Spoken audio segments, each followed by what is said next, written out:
नमस्कार दोस्तों, दर्शकों, आप देख रहे हैं आजकल भारत के विशेष कार्यक्रम पंचायतनामा में आज हम लोग पहुंचे हुए हैं। ये कुसारा पंचायत का राजस्व ग्राम दिलावरपुर है और यहाँ दिलावरपुर में यहाँ के दिग्गज मुखिया जो सुरेंद्र यादव जी हैं उनसे हमारी मुलाकात हुई है जनसंपर्क के दौरान। और जनसंपर्क में अपार जन समर्थन के साथ ये यहाँ लोगों से मत याचना कर रहे थे, कन्विंसिंग कर रहे थे और इसी दौरान हमारी मुलाकात हुई है। और इस पंचायत में लगातार ये इनकी माताजी, इनके पिताजी इस पंचायत का ईमानदारी से नेतृत्व किया है और इसी नेतृत्व का प्रतिफल है। लगातार यहाँ की जनता का आशीर्वाद, स्नेह, समर्थन इन्हें मिलता आया है। इस बार भी यहाँ की जनता का अपार समर्थन, सहयोग इन्हें मिल रहा है। हम लोग से जुड़ गए हैं। हम लोग जानेंगे कि जो इनको इस बार जनता जनादेश देती है, दोबारा जनादेश देती है, तो अगला जो कार्यकाल होगा किन कार्यों के लिए जाना जाएगा। स्वागत है मुखिया जी आपका हमारे चैनल पर। धन्यवाद आपको भी और आपके चैनल को भी। सबसे बड़ी काम इस बार जो कुछ छूट गया है काम हमारे पंचायत में, जैसे कि यहाँ आपका एक हरजन बस्ती है फिरोजपुर, उस कार्य को करेंगे। रास्ता है ही नहीं, दलितों में प्राइवेट ज़मीन है। और एक उंगो में है, वहाँ भी मुर्गिया टोला के नाम से वो एक अथी है, टोला है, वो छूट गया है। और एक परहिया है, वहाँ भी मतलब जो अथी लोग हैं, बैठा जी लोग, उनके भी दरवाजे तक सड़क नहीं गई है। और बाकी जो 5 साल के कार्यकाल में बहुत चीज़ हम लोग अपना प्रोजेक्ट बना कर रखे हुए हैं। 4 पोखरा का 5 पोखरे हैं हमारे यहाँ, एक परहिया, एक उंगू, एक कुसहारा, एक दीघा के नाम जहाँ हम बैठे हुए हैं। इसका थोड़ा थोड़ा मतलब समझिए कि 25 या 50% काम कुछ हम कर चुके हैं। आने वाला 5 साल में जो हम लोग इसका करेंगे, इतना अच्छा सौंदर्यीकरण करेंगे इसका कि कोई आएगा भी तो देखेगा कि हाँ कोई पंचायत है। हमारी प्रयास शुरू से यही रहती है कि पंचायत में इतना विकास हम लोग कर दें कि हमारे पंचायत के लोग दूसरे किसी विधायक एमपी के पास ना जाए। हमारे पास उतना सब चीज़ उपलब्ध है, हर स्कीम है, सरकार बहुत सारी स्कीम देती है, उसको हमको धरातल पर उतार देना। बहुत लोग फेंकते रहते हैं कि ये ऐसे करा देंगे, वैसे नहीं। हम जो भी चीज़ें लोगों के गए हैं पास में लेकर, तो हमने बोला, मुंह से बोलते ही नहीं हैं, हम पहले धरातल पर उतारते हैं उस योजना को। और धरातल पर उतार कर लोगों को लाभ देकर उसके बाद ही दूसरे आदमी को बताते हैं कि ये चीज़ हमारे पंचायत में कंप्लीट हो गया। आपके विरोधी लगातार आप पर हमलावर हैं। आरोप है आप पर कि आप जो विकास करते हैं अपने चहेतों का विकास करते हैं, जो आपका मदद सहयोग करते हैं उन्हीं का विकास करते हैं। विकास में भेदभाव का लगातार आरोप लग रहा है, इस पर आपकी क्या प्रतिक्रिया है? नहीं, भेदभाव जो तो चलते लोग का अपना अपना, जिसका जितना सोचे वो करते हैं। विकास के मायने में हम अभी भी बोल रहे हैं कि अभी आप जाकर सारा सर्वे कर लीजिए। जो लोग हमको वोट देते हैं नहीं देते हैं, हम लोग समझते हैं अपना परिवार है, ये घर है। सम्मानित जनता, हमारे ग्रामवासियों, हमारे पंचायत के जितने भी वोटर हैं, मतदाता हैं, उनसे हम नम्र निवेदन करते हैं कि हमको चुनाव चिन्ह भी आवंटन हो चुका है, कलम द्वार। आप लोग हमको मत देकर, और जो विकास हम नहीं कहेंगे, हम धरातल पर उतारने वाले जो भी योजना हमारी आएगी सरकार की, पंचायती राज विभाग के अंतर्गत, या हमारे एमएलसी फंड है, विधायक फंड है, सांसद फंड है, उनसे भी हम अपना फंड लाकर इस गांव को, इतना इस पंचायत को सुंदर बनाना है कि कोई भी आया तो देख कर कहे कि हाँ विकसित बिहार, विकसित पंचायत है। तो कोई जिला में तो सिवान जिले के कुसारा ग्राम पंचायत है। में कोई आदमी नाखुश भी रहता है, कोई खुश भी रहता है, तो उससे हम लोग घबराते नहीं है। काम की बात जहाँ तक है कि हम नहीं करते, अपने चहेते लोगों को करते हैं। आप एक समझदार व्यक्ति हैं, पत्रकार है, आप जाकर कुछ ऐसे गांव मोहल्ले हैं जहाँ जाकर पता कर लीजिए, वो लोग वोट हमको नहीं करते हैं, वो सच्चाई हम भी जानते हैं, लेकिन फिर भी उनका काम करते हैं। अब रह गई बात कि जहाँ प्राइवेट ज़मीन है, तो उसका तो अथॉरिटी जब तक वो ज़मीन का मालिक हमको नहीं देगा एफिडेविट लिख कर या शपथ पत्र, तो हम तो वहाँ सरकार की योजना का पैसा लगाएंगे ही नहीं तो हम भी उल्टा जेल चले जाएंगे।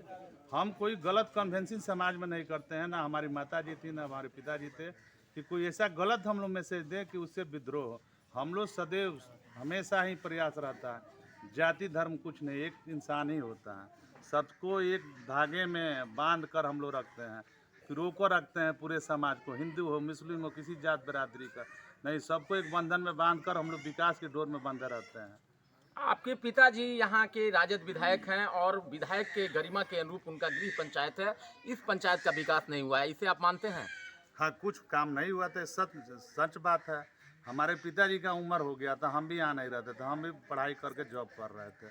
जब टिकट उनको मिला तो उस समय हम छुट्टी में आए थे, उसके बाद कंटिन्यू 5 साल यहाँ रहे। पहले ये था कि पिताजी को उनका सोचने का तरीका अलग है, हमारे सोचने का तरीका अलग। हो सकता है कि उम्र के हिसाब उतना वो कार्य नहीं कर पाते होंगे।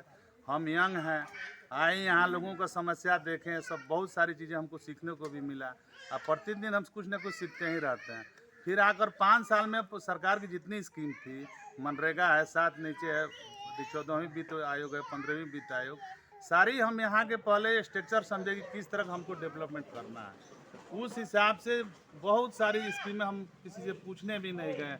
देखते हैं, गांव में जाते हैं, बहुत लोगों को तकलीफ होती है, कहीं सड़क नहीं है, कहीं बिजली नहीं है, कहीं पानी का व्यवस्था नहीं था, बहुत सारी समस्या थी। लेकिन उसको हम धरातल पर उतारते गए, समय के अनुसार करते गए। 5 साल पर आज लोगों को समझ में लग रहा है कि विकास क्या होता है। बहुत लोग कहते हैं ये विकास कर देंगे, हम विकास नहीं कहते हैं करने के लिए, हम धरातल पर करने वाले आदमी हैं। हम कुछ, हमारे माँ बाप ने हमको शिक्षा दिया कि नहीं अच्छे कर्म करना है, उसका रिजल्ट आज हमारे पूरे पंचायत को मिल रहा है कि जो वोट देता है वो उसका भी काम होता है, जो नहीं देता है। कहना, आरोप लगाना तो ईजी है, किसी पर भी कोई आरोप लगा सकता है। स्वास्थ्य, शिक्षा और खेल के क्षेत्र में काफ़ी पिछड़ा पंचायत माना जाएगा यह। यहाँ स्वास्थ्य की जो सुविधा है वह नगण्य है, शिक्षा के बेहतर इंतजामात नहीं है, चूँकि हमने बताया आपसे कि विधायक का गृह पंचायत है यह।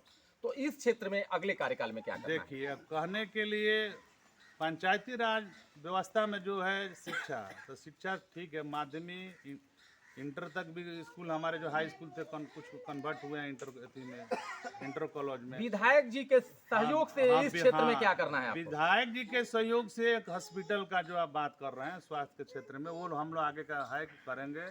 और शिक्षा के अथी में भी हमारे यहाँ नीरपुर में 12 बीघा जमीन है, उसको हम लोग कई चीज़ के लिए रखे हुए हैं। वो हमारा जमीन नहीं है, वो सब गवर्नमेंट का ही। वहाँ एक पार्क बनाने का भी स्कीम है, हम लोग आगे चल के वहाँ माटी पंचायत से ही भराई कराए हुए हैं। वहाँ एक पार्क बनाएंगे, और भी जगह जहाँ मठिया की ज़मीन पड़ी है वहाँ जैसे हमको फंड उपलब्ध होगा विधायक निधि से या सांसद निधि से या किसी भी निधि से हमको मिलेगा, तो वहाँ एक बड़ा हम लोग सोचते हैं कि या तो इंजीनियरिंग कॉलेज खुल जाए या मेडिकल कॉलेज खुल जाए या हमारे और सब स्वास्थ्य से रिलेटेड जो है हॉस्पिटल कोई बन जाए। क्या अपील करेंगे? आगामी दिनों आपके यहाँ चुनाव है, आपको चुनाव चिन्ह भी आवंटित हो गया है, अपने यहाँ के सम्मानित मतदाता से क्या अपील होगी आपकी? लोगों से हम यही कहना चाहेंगे कि आप सोच विचार कर आकलन करिए। हमारे परिवार से यहाँ फिरोजपुर से हम लोग लगातार रहे हैं, 40-42 साल हो गया हम लोगों को रहते हुए। हमारी माता जी भी रही हैं, हमारे पिताजी भी यहाँ मुखिया रहे हैं। हम लोगों ने अगर अच्छे काम किए हैं, आपके दुख सुख में शामिल हुए हैं, आपका कार्य किए हैं, अगर हम 5 साल से हैं, अगर हमने अच्छा कार्य किया है तो हमको मत दीजिए। अगर हमने अपना अच्छा कार्य नहीं किया तो आकलन करके जो हमसे अच्छे लोग हैं उनको मत दीजिए, लेकिन अच्छे आदमी को ही चुनकर भेजिए। परिचय दे दीजिए अपना। मेरा नाम सुरेंद्र प्रसाद यादव, ग्राम पंचायत राज कुसहरा। तो दोस्तों, दर्शकों, आप लोगों ने देखा ये रघुनाथपुर के दिग्गज मुखियाओं में शुमार है। यहाँ के विधायक पुत्र होने के साथ साथ एक कुशल राजनीतिज्ञ है और एक कुशल मुखिया कहे जा सकते हैं, क्योंकि जो इनका पिछला 5 वर्ष का कार्यकाल था विकास के कार्यों के नाम पर जाना जाएगा। चाहे वह विकास का कहीं भी जो भी आधारभूत संरचनाएं सरकार प्रायोजित थी सबको स्थापित करने के साथ साथ यहाँ की जनता का जो दुख होता है, जनता का जो दर्द होता है, उस दर्द को समझने का इन्होंने काम किया है। 12 बजे रात हो, 12 बजे दिन, 4 बजे भोर हो, 4 बजे संध्या, जब भी यहाँ के गरीबों ने आवाज लगाई है, गरीबों को आवाज को बुलंद करने के साथ साथ यहाँ की समस्याओं के निपटारे को लेकर के लगातार सतत प्रयत्नशील है। कैमरा पर्सन इमरान साथ मैं अशोक कुमार पांडे, आजकल भारत सिवान।